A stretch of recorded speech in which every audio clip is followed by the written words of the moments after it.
அதிமுக பொதுச் செயலாளர் எடப்பாடி பழனிசாமிக்கான பாராட்டு விழாவில் பங்கேற்காதது சர்ச்சையாகி இருந்த நிலையில் தன்னை யாரும் சோதிக்க வேண்டாம் என முன்னாள் அமைச்சர் செங்கோட்டையன் பேசியுள்ளார்.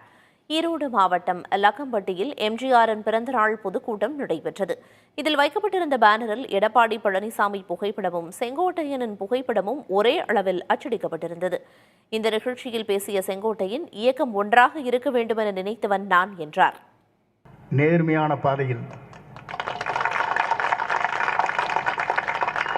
தன்னலம் கருதாது பாடுபடக்கூடியவன் இறந்துவிடக்கூடாது. எத்தனையோ வாய்ப்புகள் வருகிற போது அந்த வாய்ப்பை பற்றி நான் கவலைப்படவில்லை. இயக்கம் ஒன்றாக இருக்க வேண்டும் நினைத்தவன் நான், மறந்துவிடக்கூடாது. என்னை சோதிக்காதீர்கள், அதுதான் இடத்திலே வேண்டுகோள். அவர் விரலை காட்டி சொல்வதற்கு முன்னாலே என்ன நடக்க வேண்டும் என்பதை புரிந்து கொண்டவன், மறந்துவிடக்கூடாது. கேட்பாங்க, ஏன்டா கழட்டி விட்டாங்கம்பாங்க.